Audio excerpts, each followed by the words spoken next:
కళాప్రపూర్ణ doctor మిక్కినేని Radhakrishnamurthy గారి నటరత్నాలు 33వ భాగం 31/8/20. బాడిగ భాస్కర్రావు గారు అనే ఆయన గురించి. బాడిగ భాస్కర్రావు గారు పుట్టిన ఊరు కృష్ణా జిల్లా గుడివాడ దగ్గర కౌతవరమైన బందరు పట్టణమే ఆయనకి ఆప్యాయంగా పెంచుకుంది. తల్లిదండ్రులు కృష్ణయ్య, సీతమ్మ. 1917లో జన్మించిన భాస్కర్రావు తన 8వ ఏటనే సుప్రసిద్ధ నటులైన జోగి సుబ్బారావు గారి నాటక సమాజం ప్రదర్శించిన కృష్ణలీలలు నాటకంలో బాలకృష్ణుడుగా పాత్ర ధరించి అద్భుతమైన నటన ప్రదర్శించారు. బాలకృష్ణుడుగా, చిలిపి కృష్ణుడుగా వైవిధ్యాన్ని ప్రదర్శించి చిన్నతనంలోనే తన ప్రతిభా సంపత్తిని వెల్లడించారు. తొలిసారిగా రంగస్థలంపై కృష్ణుడుగా రంగులు దిద్దుకున్న భాస్కర్రావు గారు అదే సమాజంలో ప్రహ్లాద పాత్ర కూడా సమర్థవంతంగా నటించి ప్రేక్షకుల అభిమానానికి పాత్రుడయ్యారు.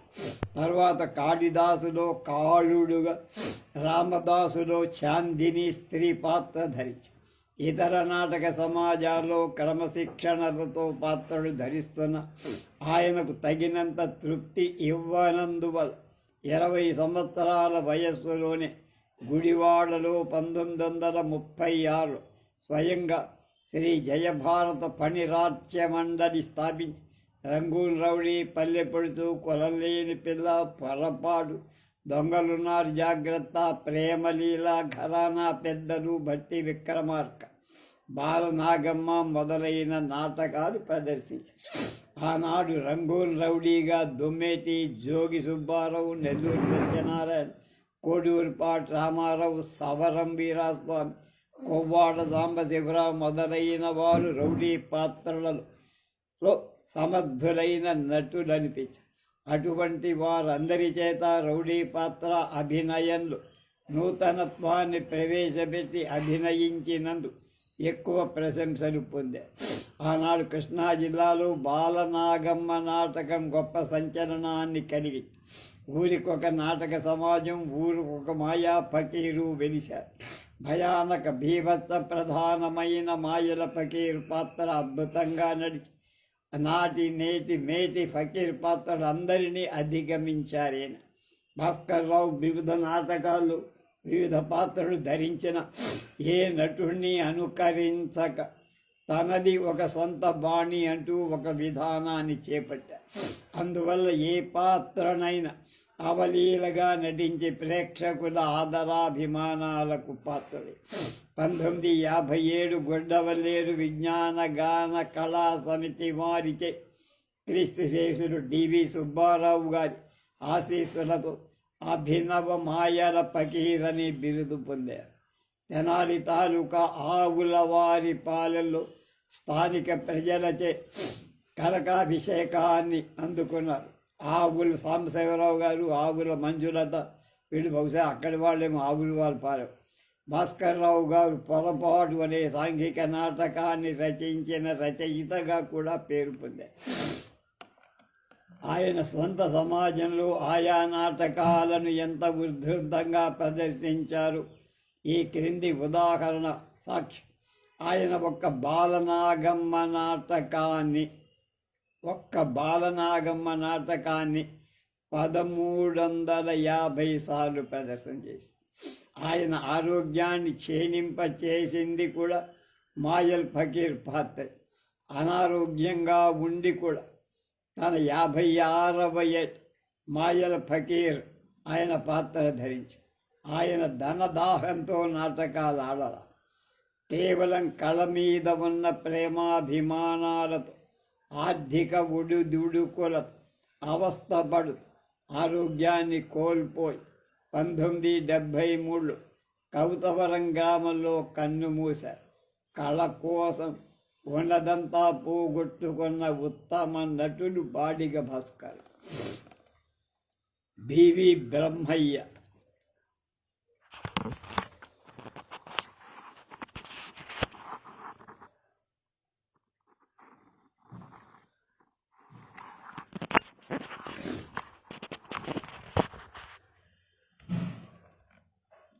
నాటకంలో వచనాని కంటే పద్యంలో ఒక విలక్షణమైన శక్తి ఉంది. పద్యం రసప్రధానం, ప్రేక్షకుల్ని రసానందంలో ముంచి తేలుస్తుంది. అలా తెలుగు నాటక ప్రదర్శనలో పద్య పఠనం ఒక ప్రత్యేక స్థానం పొందింది.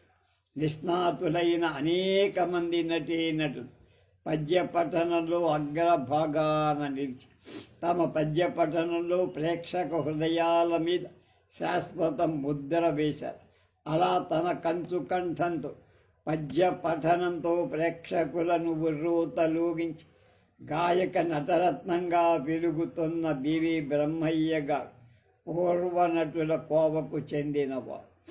ఆంధ్ర నాటక రంగంలో సూరిబాబు రాజేశ్వరి స్థాపించిన రాజరాజేశ్వరి నాట్య మండలి ఒక ప్రముఖ స్థానం అలంకరి. వారు ప్రదర్శించిన కొప్పరపు సుబ్బారావు గారి తారా శశాంక నాటకం అఖండమైన పేరు ప్రఖ్యాతులు పొంది ఆ నాటకంలో వివిధ పాత్రలు ధరించడమే కాక నారద పాత్రలో అఖండమైన పేరు పొందారు. బివి బ్రహ్మయ్య గారు గుంటూరు జిల్లా తెనాలి తాలూకా సంగం జాగర్లమూడి గ్రామంలో 1922 సంవత్సరంలో జన్మించారు. సంగం జాగర్లమూడిలో తెనాలి హై స్కూల్లో చదివి 1935లో ఎస్ఎల్సి పాస్. చదువుకునే రోజుల్లోనే ప్రతిరోజు చేయబడే ప్రార్థనలు, స్కూలు వార్షికోత్సవాల్లో తన కంచు కంఠంతో పాటు పద్యాలు చదివి ముగ్ధుల్ని చేసేవారు. ఆనాడు ప్రదర్శింపబడే నాటకాలను చూసి పద్యాలను పాటలు శ్రావ్యంగా పాడుతూ అభినయించడం నేర్చారు. బ్రహ్మయ్య గారి ప్రతిభా విశేషాలు ఆ నోట ఈ నోట తెనాలి నాటక రంగంలో పాకిపోయి స్థానం నరసింహారావు గారి దృష్టిలో పడ్డారు. నరసింహారావు గారు బ్రహ్మయ్య గారిని పిలిపించి సారంగధర నాటకంలో సుబుద్ధి పాత్ర, చింతామణిలో భవానీ శంకరుడు, తులాభారంలో నారద పాత్ర కట్టుదిట్టంగా ప్రదర్శింపజే తరువాత స్థానం వారితో రామవిలాస సభలో ఉంటూ ఆంధ్రదేశంలో అన్ని ముఖ్య పట్టణాల్లో ప్రదర్శించిన నాటకాలలో పాత్రలు ధరించి అఖండ పేరు ప్రఖ్యాతులు సంపాది. తర్వాత ఎడవల్లి వారి దుష్యంతు స్థానం శకుంతల ధరించిన శకుంతల నాటకాలు, కణ్వ మహర్షి శాంగ్యరవుడు పాత్రలు ధరించి పెట్ట కొంచెం కోత ఘనం అని ఎడవల్లి వారి చేత ప్రశంసలు పొంది ఎడవల్లి స్థానం వారితో కలిపి నారదా సుబుద్ధి పాత్ర ధరించి పెద్దల సాంగత్యంలో వారి వారి రాగ సరళిని, పద్య పఠనాన్ని, నటనలోని మెలకువను క్షుణ్ణంగా అభ్యసించి హెచ్చు శృతిలో పద్యాలు పాడు విపరీత గానాలాపనతో ప్రజలందరి ప్రశంసలు పొందారు. గాన కోకిల బిరుదు పెద్దల సమక్షంలో పొందారు. ప్రసిద్ధ నటులైన అద్దంకి, బెల్లంకొండ, మాధవపెద్ది, బంద, గండికోట, ఎన్విఎల్ కె రఘురామయ్య, ఆకుల సూరిబాబు స్థానం, ఎడవలి మొదలైన అందరి నటులతో ఆయా పాత్రలను ధరించారు. తర్వాత 1944 పి సూరిబాబు గారి రాజరాజేశ్వరి నాట్య మండలి నాటకాలు వివిధ పాత్రలు ధరిస్తూ 10 ఏళ్ళు అదే నాటక సమాజంలో పాత్రలు ధరించారు. తర్వాత ఆయన ఎస్పి రాజారావు నాయుడు బొమ్మ బాగాలేదు. నాటక ప్రదర్శనలో వచనాని కంటే పద్యానికి విచక్షణ ఉంది, విలక్షణ ఉంది. రసప్రధానం. పద్యం పాడేటప్పుడు నటనకు కొంత ప్రత్యేక ప్రయత్నం అవసరం. ఎక్కువ మంది భావాన్ని లక్ష్యం చేయకుండా సంగీతానికే ఎక్కువ ప్రాముఖ్యం ఇవ్వటం జరుగుతుంది. కానీ ఆయన పాత్రోచితమైన భావయుక్తమైన పద్య పఠనాన్ని తెనాలి రంగస్థలం మీద విన్న అసమాన నటుడైన మాధవపెద్ది వెంకటరామయ్య ముగ్ధుడై గాఢంగా ఆలింగనం చేసుకొని నువ్వు నా అంతటి వాడబవుతావని ఆశీర్వదించారు. పోత రాజారావు ఇంటి పేరు పోతన్న. ఏలూరులో జన్మించారు. బాల్యం నుండి నాటకాలంటే ఇష్టం. ఎక్కడ ఏ వీధిలో ఏ వినోద ప్రదర్శన జరిగినా అక్కడకు ఆసక్తితో పరిగెత్తి వెళ్ళిపోయాం. ప్రాథమిక విద్యాభ్యాసాన్ని ముగించి బతుకు తెరువు కోసం టీచర్ ట్రైనింగ్ అయి ఏలూరు దక్షిణ వీధిలో స్కూల్ టీచర్ ఉద్యోగం చేశారు. ఉద్యోగం చేస్తున్న రాజారావు గారి మనస్సంతా నాటక రంగం మీదే లగ్నమై ఉండే. స్థానిక ప్రొఫెసర్ తీర్థాల శేషశాస్త్రి గారి ప్రోత్సాహంతో మొదటగా ప్రహ్లాద నాటకంలో హిరణ్యకశిపు పాత్ర ధరించి ఆ పాత్ర అందరి మన్ననపై. తర్వాత విజయవాడ మైలవరం బాలభారతి నాటక సమాజ ప్రసిద్ధ నటులైన ఉప్పులూరి సంజీవరావు గారు సావిత్రిగా, నిడుముక్కల సుబ్బారావు సత్యవంతుడుగా నటించే సావిత్రిలో యముడి పాత్ర ధరించి ప్రేక్షకులను దద్దరిల్లజే. తర్వాత బందావారి ప్రభాత్ థియేటర్ నాటకాలైన పాండవోద్యోగ విజయాలలో కర్ణపాత్ర, దుర్యోధన పాత్ర ధరించి ఆంధ్రదేశంలో మంచి పేరు పొంది.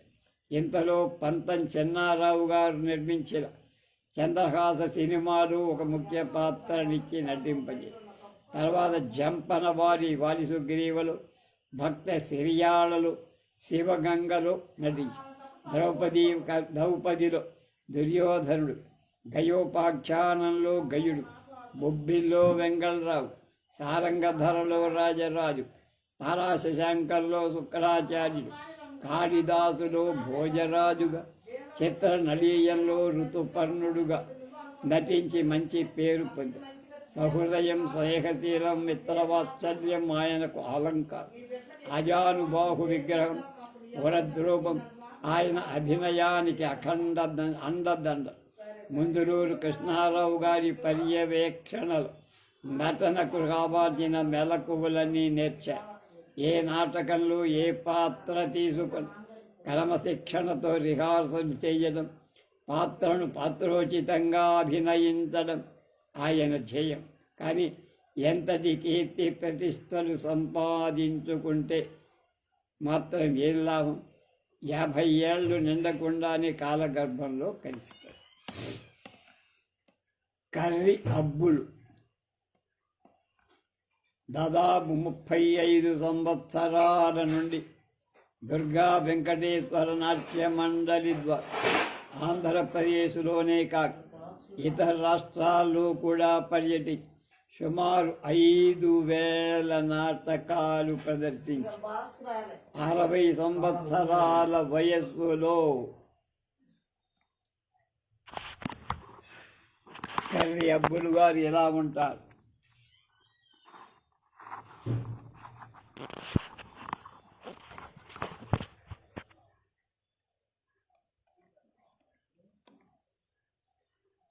ఆరోగ్యాన్ని లెక్క చేయకుండా నాటక కళా సేవ చేసిన ఆదర్శ కళారాధకుడు కర్రి అబ్బులు. పశ్చిమ గోదావరి జిల్లా తణుకు తాలూకా పాలూరు గ్రామంలో 1917లో జన్మించారు. అసలు పేరు అప్పారావు. చిన్నతనంలో ముద్దుగా పెట్టుకున్న పేరు అబ్బులు. ఆ పేరే ఆనాటి నుంచి ఈనాటి వరకు ప్రచారంలో.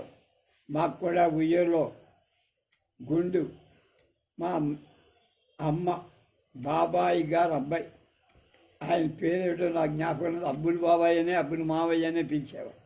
అబ్బులు అంటే అది ఆ పేరు. ఆయన కూడా మాకు అబ్బులు ఉన్నాడన్నమాట. 15 సంవత్సరాల వయసులో భజన సమాజాల్లో భక్తి గీతాలు పాడుతూ కళారంగంలో కాలు పెట్టారు. కానీ కుటుంబ పోషణ బాధ్యతలు చిన్నతనంలోనే వహించాల్సి వచ్చి చిన్నతనంలోనే తండ్రిని పోగొట్టుకున్న అబ్బులు తల్లి పోషణలో పెరుగుతూ వచ్చి ఒక పక్క కూలి పని, మరో పక్క కళారాధన, ఈయన పాడే భక్తిభావయుతమైన భజన గీతాల శ్రావ్యత ఎంతోమందిని ఆకర్షించి ఈయన కంఠమాధుర్యానికి ముగ్ధులైన చదువుల నాగేశ్వరరావు అబ్బులు గారి తల్లి నొప్పించి నాటక రంగంలో ప్రవేశుడు. మొదటిసారి మందపాక వాస్తవ్యులు కోసూరి ముత్యం, కోసూరి వెంకటపతి, ఉయ్యూరు వెంకన్న మొదలైన భాగవతుల శాఖకు చెందిన కృష్ణ లీలలో యశోద పాత్ర వేశారు. ఆ పాత్రలో ఆయన రాణించి పేరు తెచ్చుకున్నారు. ఆ తర్వాత పాదుకా పట్టాభిషేకంలో కైక పాత్ర ధరించి ప్రజా హృదయాలను ఆకట్టుకున్నారు. స్త్రీ పాత్రలను ఎంత అద్భుతంగా పోషించేవారు, పురుష పాత్రలు కూడా అంతే సమర్థతతో పోషించారు. 1940లో దుర్గా వెంకటేశ్వర నాట్య మండలిని అత్తిలిలో స్థాపించి ఉద్యోగ విజయం గయోపాఖ్యానం కృష్ణుడి పాత్ర ధరించి అందులో అభినవ కృష్ణుడు అనిపించి, అలాగే రామాంజనేయ యుద్ధంలో ఆంజనేయుడు, సతీ అనసూయలో నారదుడు, బొబ్బిల్లో విజయరామరాజు, మైరావణలో ఆంజనేయుడు, పలనాటి యుద్ధంలో బ్రహ్మనాయుడు మొదలైన పాత్రల్ని ఉత్తమ శ్రేణి నటనతో పోషి ఖడ్గపూర్, భీమవరం, అత్తిలి, ఆత్రేయపురం, తాడేపల్లి గూడెంలో ఆయనకు సన్మానాలు జరిగాయి. ఆత్రేయపురం పూతరేకులకు ప్రసిద్ధి మనకు తెలుసు. ఆరోగ్యం బాగాలేదని డాక్టర్లు చెప్పిన ప్రాణాలు పోతే ఆ కళాసేవలోనే పోవాలని ఆరోగ్యాన్ని లెక్క చేయ వృద్ధాప్యంలో కూడా నాటక కళాసేవలు తరిస్తున్న నిస్వార్థ కళాసేవకులు కర్రి అబ్బులు గారు. నెల్లూరి సత్యనారాయణ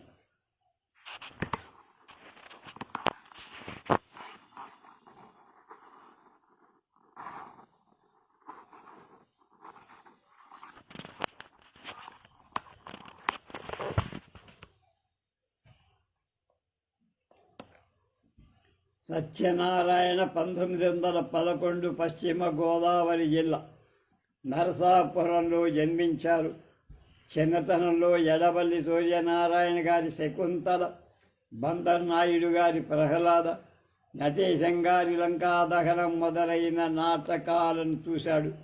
అంతే, ఇంట్లో చెప్పకుండా పారిపోయి రాజమండ్రిలో నాటకాలు ప్రదర్శిస్తున్న నటేశం గారి కంపెనీలో చేరారు. వారి డ్యాన్స్ ట్రూపులో చేరి కొంతకాలం ఉండి ఇంటికి చేరారు. కానీ నాటక కళాతృష్ట ఇంటి పట్టణ ఉండనివ్వల.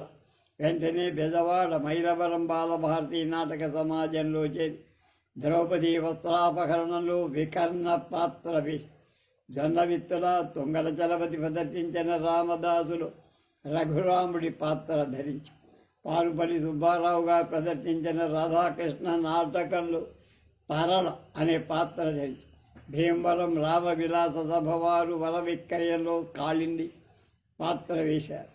అలా నిలకడ లేకుండా అన్ని సమాజాల్లో పాత్రలు ధరిస్తూ మళ్ళీ నటేశం గారి కంపెనీతో కలకత్తా వరకు వెళ్ళి వారి నాటకాల్లో అనేక పాత్రలు ధరించి రాజమండ్రి చేరారు. తర్వాత గుంటూరు దంటు వెంకటకృష్ణయ్య గారి నవలా నాటక సమాజంలో కొంతకాలం పాత్రలు వేశారు.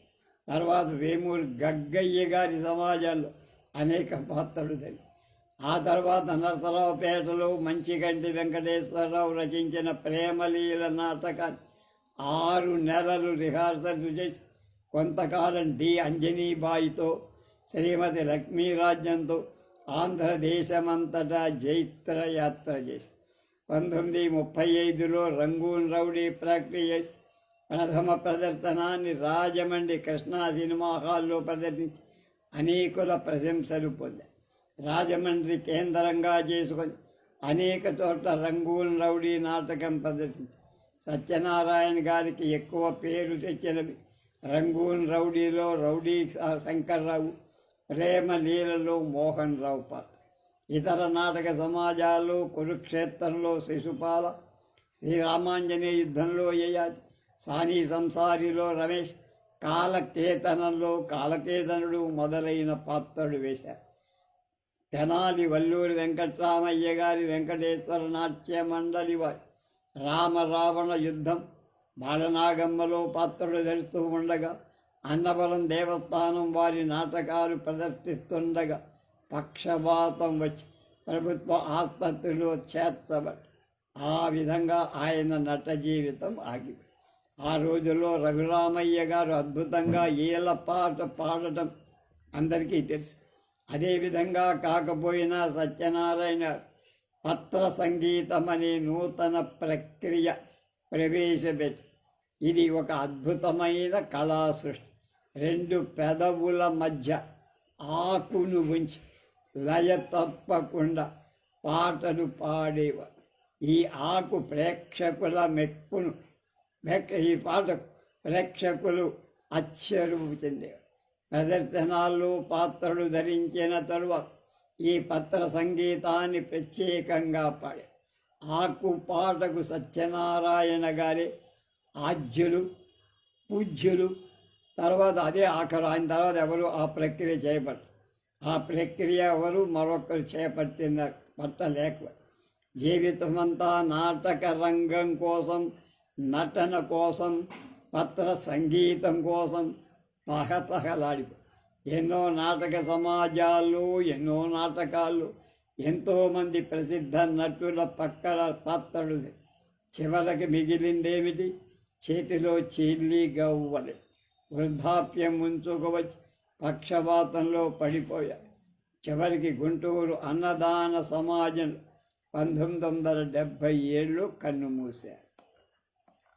జయంతి సుబ్బారావు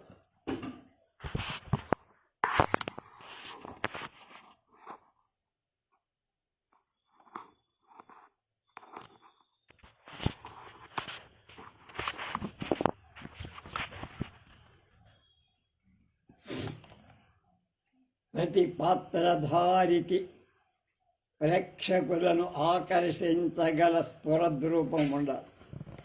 పాత్రకు తగిన అంగసౌష్ఠవం ఉండాలి. పాత్రను అధ్యయనం చేసుకునే సంస్కారం కావాలి. శృతి పక్వమైన ఖంగుమని కంఠస్వరం కావాలి. అప్పుడే నటునిలో సరదోముఖమైన విజ్ఞానం వెళ్ళి విరుస్తుంది. ఎన్ని లక్షణాలు కలిగి ఉన్న జయంతి సుబ్బారావు 1901లో విజయనగరంలో జన్మ. చిన్నతనంలోనే అనాసపురపు గోపాలరావు, రామాయణం సర్వేశ్వర శాస్త్రి గారుల ప్రోత్సాహం మొట్టమొదటిసారిగా భక్త శ్రీయాళ నాటకంలో మతిమంతుడి పాత్ర ధరించి పేరు తెచ్చు. ఎవరి ప్రోత్సాహంతో నాటక రంగంలో ప్రవేశించారో చివరకు వారి నాటకాల్లోనే వారితోనే కలిసి హరిశ్చంద్రలో లోహిత, కనకతారలో కనకసేన, రామదాసులో రఘురాముడు, లవకుశలో లవుడు, కుషుడు, రసపుత్ర విజయంలో అజిత్ సింహ అనేక నాటక ప్రదర్శనల్లో ప్రదర్శననిచ్చి నాటక రంగంలో ఒక విశిష్ట నటుడుగా సుస్థిర స్థానం పొందారు. 1924 నుండి అవిరళ కృషి ఫలితంగా ప్రధాన పాత్రలు ధరించడం ప్రారంభమై ఆనాటి నుండి హరిశ్చంద్రుడు, శ్రీయాళుడు, రామదాసు, బిల్వమంగళుడు, భవానీశంకరుడు, సారంగధరుడు, సుబుద్ధి, రాజసింహుడు, అర్జునుడు, కర్ణుడు, నక్షత్రకుడు వంటి ఉదాత్త నాయక పాత్రలు ధరించి ప్రముఖులందరి చేత ప్రశంసలు పొందారు.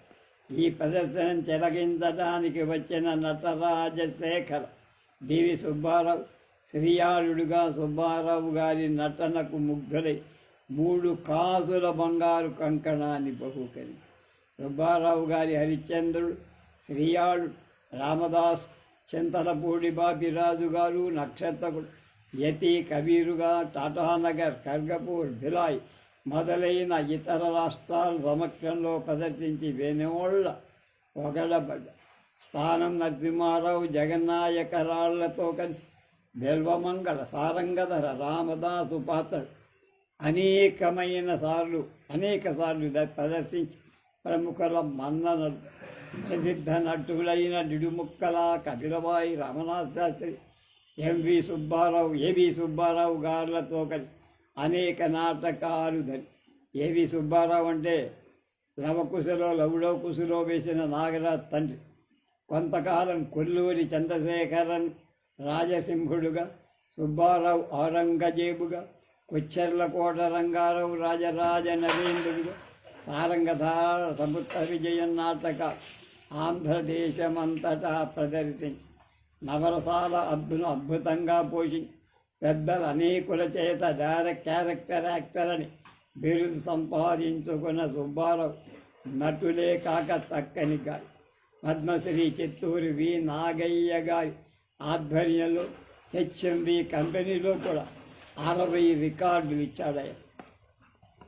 స్థానం వారితో శివాజీ శీలం, కళావర్ కింగ్, బొప్పల్లి సూర్యనారాయణ, రేలంగి, నల్లరామూర్తి కళతో కలిసి చింతామణి సెట్టు గీతాలను, ఘనమగుమన భరతఢంక, ఆగుమయ్య రామచంద్ర, రేవులో నల్లరి పెట్టకే మొదలైన రికార్డులు. అంతేకాదు ముఖలింగం జాతర ఎక్కడుంటున్నది? ఉత్తర ఆంధ్రలో ముఖలింగ క్షేత్రం ఉంది. శ్రీకాకుళం జిల్లా చివరిలో ఎక్కడో ఉంటుంది. అక్కడ రికార్డు ఇస్తున్నప్పుడు అక్కడే ఉన్న ఎంఎస్ సుబ్బారావు గారి పాటకు ముగ్ధురాలి. రికార్డు పూర్తయిన తర్వాత తన సంతోషానికి చిహ్నంగా తన చేతికి ఉన్న వాచి స్వయంగా సుబ్బారావుకి అలంకరించి సత్కరించి గ్రామ్ఫోన్ కంపెనీ వారు ఆంధ్ర కవాలి అనే బిరుదునిచ్చి ఘనంగా సత్కరించి సుబ్బారావు నటులు గాయకులే కాక హరికథా గానాన్ని కూడా చేస్తూ ఉండే హరికథా పితామహుడైన ఆదిభట్ట నారాయణ దాసు గారి ప్రథమ శిష్యులుగా దైవ చింతన గల హరిదాసుగా పేరు తెచ్చు అనేక మందికి హరికథలు నాటకాలు కళామ తల్లి నిరాజనం అందించిన కళా తపస్వి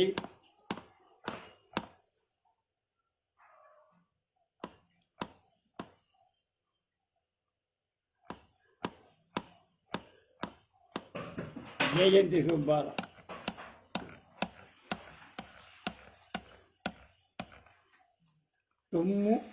తుమ్మురు కోటి శ్రీనివాసరావు.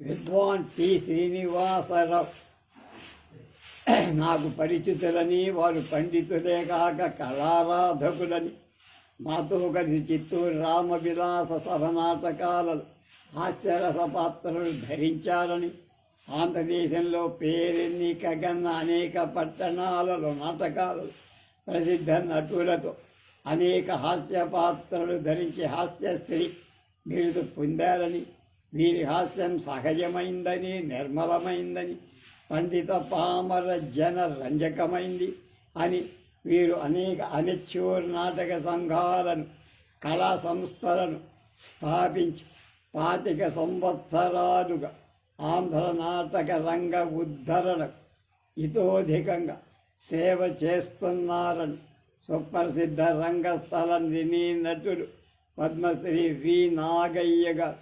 1955లో ఒక సందర్భంలో చెప్పారు.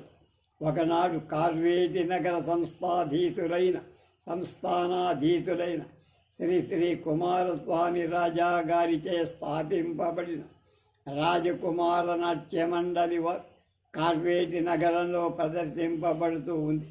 పులిపాటి, సిఎస్ఆర్, వృషేంద్రభట్, గంగారత్నం, రాజరత్నం, సుందరమ్మ మొదలైన వాళ్ళంతా సుప్రసిద్ధ నటులు.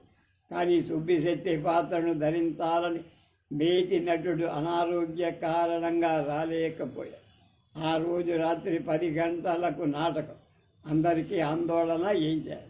కార్వేటి నగరం పాఠశాలలో తెలుగు పండితుడుగా పనిచేస్తున్న విద్వాన్ టి శ్రీనివాసరావు గారిని వెంటనే రాజాగారు పిలిపించి సుబ్బిశెట్టి పాత్ర ధరించమన్న పరిస్థితులు వివరించారు. నాటక ప్రదర్శనాన్ని జయప్రదం చెయ్యమని రావు గారిని కోరారు. సుబ్బిశెట్టి పాత్ర ధరించడం మొదటిసారి అయిన మేటి నటులు నటించడం అనుభవం లేకపోయినా అంగీకరించి ఆ పాత్ర ధరి రంగస్థల ప్రవేశం చేశారు. వారి వేషభాషలు, హావభావాలు, క్షణోక్తులు, అభినయాన్ని చూసి ప్రేక్షకులు ముగ్ధులైపోయి కరతాళ ధ్వనులతో వారి ఆనందాన్ని తెలియచేసి ఇక వీరితో నటించిన మేటి నటులంతా రావుగారి నటనా చాతుర్యాన్ని ఎంతగానో కొనియారు.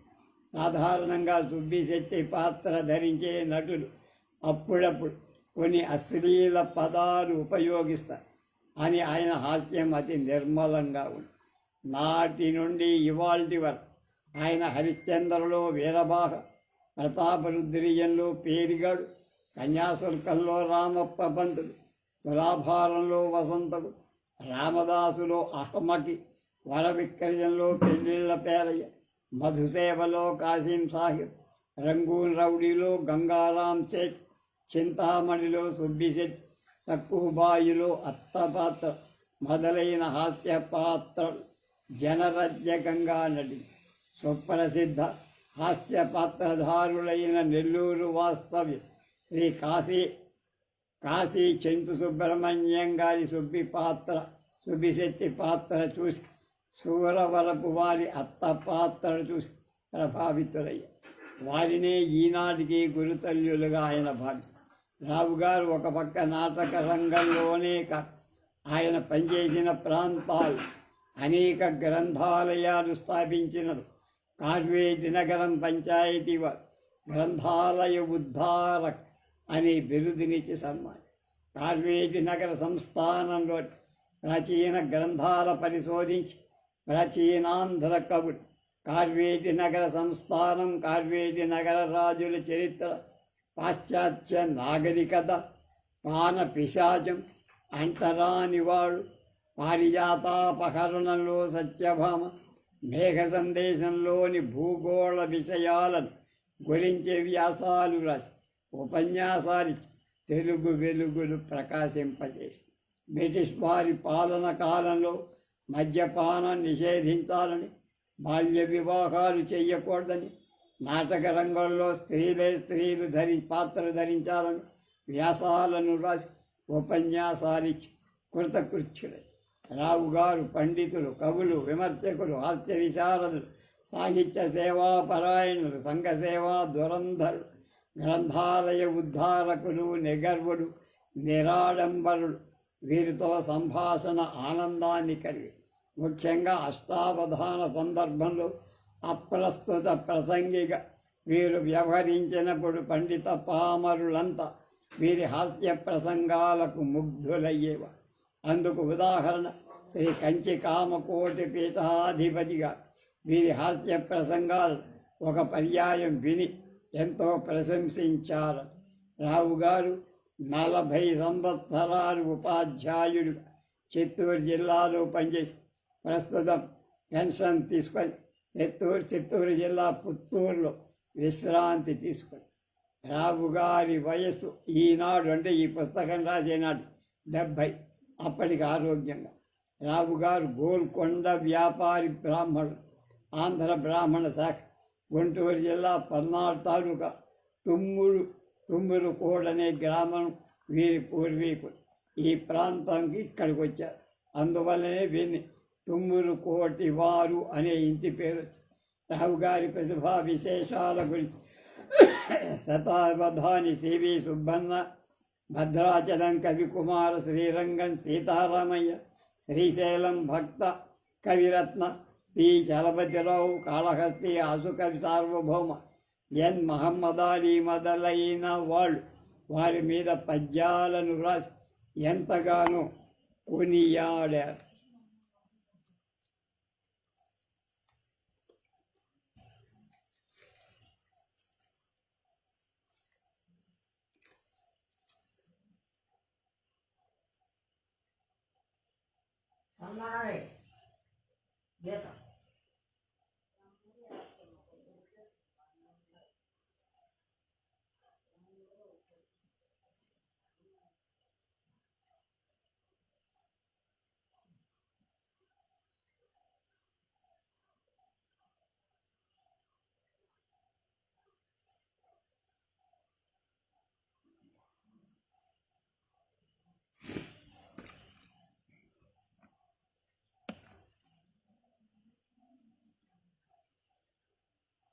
ఇవాటి చివరి నటి వనారస లక్ష్మమ్మ గారు.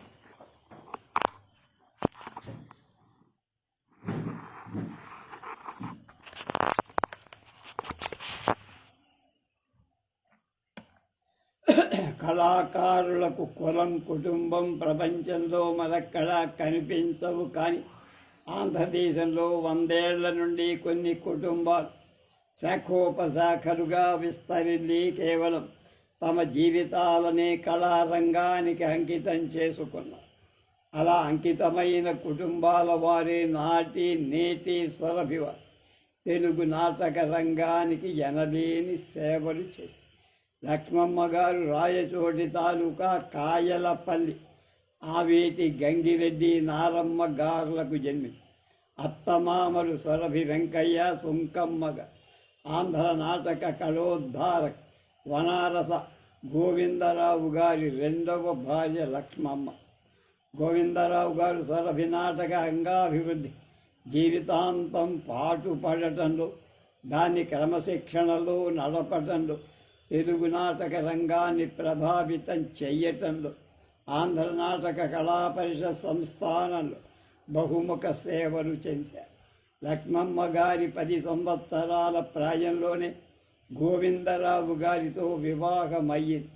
నాటి నుండి భర్త అడుగుజాడలలో విద్యాభ్యాసాన్ని, సంగీత శిక్షణను, అభినయ విద్యను అభ్యసించి నటీమణికి కావాల్సిన అన్ని విషయాలలో ప్రావీణ్యాన్ని సంపాదించి ఒక పక్క గృహిణిగా సవతిగా సవతి బిడ్డలను, తన బిడ్డలను, భర్తను, సమాజ సభ్యులను, పరివారిని ఆప్యాయంతో చూసుకొని 2వ పక్క వారి సమాజ నాటకాలలో స్త్రీ పాత్రలు సమర్థవంతంగా పోషించటానికి కృషి చేసి ఆ రోజుల్లో నాటక ప్రదర్శనాలలో స్త్రీలు స్త్రీ పాత్రలు ధరిస్తేనే ఆ పాత్రలు సహజమైన ఔచిత్యం సంతరించుకుంటాయి అనే విశ్వాసంతో గోవిందరావు తమ కుటుంబంలోని స్త్రీల చేత స్త్రీ పాత్రలు ధరింపచేసేవారు. ఆ విధంగా ఆయన భార్యా పిల్లలు అందరూ వారి నాటక ప్రదర్శనాల్లో వివిధ పాత్రలను ధరించేవారు. అందువల్ల వారి నాటక ప్రదర్శనం వాస్తవ జీవితానికి దగ్గరగా. లక్ష్మమ్మ గారు వారి నాటకాలలో సీతా, సావిత్రి, ప్రమద, కాంతామతి, యశోద, చంద్రకాంత, కమల, లీలావతి, మోహిని, మహానంద, కైక మొదలైన ఉదాత్త స్త్రీ పాత్రలన్నిటిని మోహనంగా నటించి ప్రేక్షకుల హర్షధ్వానాలు అందుకుని ఆమె 80 సంవత్సరాల జీవితం దాదాపు 40 ఏళ్ళు నాటక రంగానికి సేవ చేశారు. సురభి నాటకాలలో ఉత్తమంగా స్త్రీ పాత్ర ధరించి ఆ విధంగా సురభి నాటకంలోని స్త్రీ పాత్రధారులందరినీ ఉత్సాహపడి కాక నాటకాలలోని స్త్రీ పాత్రలు స్త్రీలే నటించాలన్న ఉద్యమాన్ని బలాన్ని చేకూర్చి నాటక రంగంలో నటులు అభివృద్ధి చెంది నాటక రంగాల అభివృద్ధికి దోహదం చేసిన వారు ఉన్నారు. అలాగే స్త్రీ పాత్రలు ధరించిన వారు. కానీ నాటక రంగాభివృద్ధి లక్ష్మమ్మ గారిలా కృషి చేసిన వాడు చాలా అరుదు. కళాజీవి అయిన లక్ష్మమ్మ గారు తన 80వ ఏట పెద్ద కుమార్తె సుభద్రమ్మ గారి వద్ద ఇబ్రహీంపట్నం తాలూకా యాచవరం గ్రామంలో 1974లో మృతి చెందారు. రేపు శ్రీ శెట్టి లక్ష్మీ నరసింహం అనే నటుడి గురించి తెలుసుకుందాం.